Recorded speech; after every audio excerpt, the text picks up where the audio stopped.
सुंदर श्री पंडरीनाथ भगवान द्वार पर खड़े हैं, स्वर्ण का मुकुट पहना है, स्वर्ण के आभूषण पहने हैं, कंधे पर हाथ रख करके मधुर कटाक्ष नेत्र हैं ठाकुर जी के, मंद मंद मुस्कुरा रहे हैं। नामदेव जी की माता जी तो विट्ठल, हाँ मैया मैं ही आया हूं विट्ठल। नामदेव रोज निमंत्रण लेके आता, मेरे घर प्रसाद पाने आओ, मैं आ गया।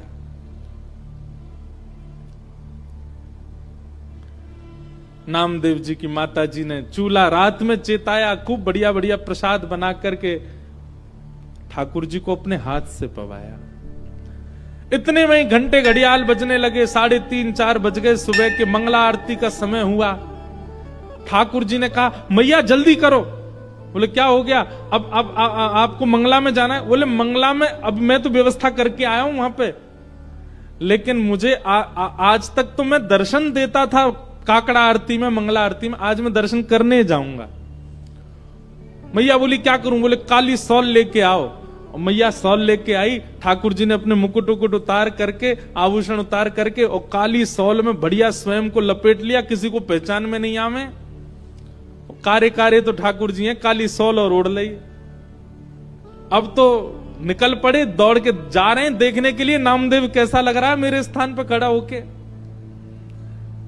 दर्शनार्थी लाइन लगा करके खड़े थे, उन्हीं में ठाकुर जी खड़े हैं और दूर से ही निहार रहे हैं। नामदेव जी चुपचाप नेत्र बंद करके, हाथ बिल्कुल कमर पर, जैसे पंडरीनाथ भगवान खड़े होते हैं बिल्कुल वैसे ही खड़े हैं।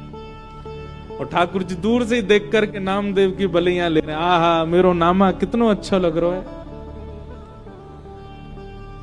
गर्भगृह में जैसे ही ठाकुर जी पहुंचे, ठाकुर जी के आते ही नामदेव जी को पता चल गया कि ठाकुर जी आए हैं। सो नामदेव जी मन में सोचे सब प्रणाम कर रहे हैं कि ठाकुर जी प्रणाम नहीं कर ले मुझको, मैं कैसे रोक पाऊंगा? ठाकुर जी प्रणाम कर रहे हैं। ठाकुर जी गए, नामदेव जी को देखा, नामदेव जी को देख करके जैसे ही नीचे सर झुकाया, नामदेव जी के नेत्रों से आंसू गिरने लगे। नाथ ये कैसी लीला कर रहे हो आप? बलैया लेने लगे। अद्भुत हैं बंधुओं ठाकुर जी। ठाकुर जी जैसा प्रेम कौन कर सकता है? अपने भक्त को अपने स्थान पर खड़े होकर उसके दर्शन करने आए हैं।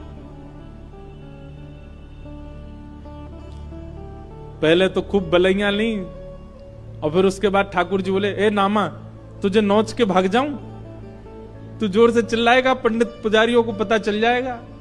नामदेव जी बोले ऐसा मत करो, मैं किसी को बताऊंगा कि आपने मुझे खड़ा किया, कोई मानेगा और नहीं।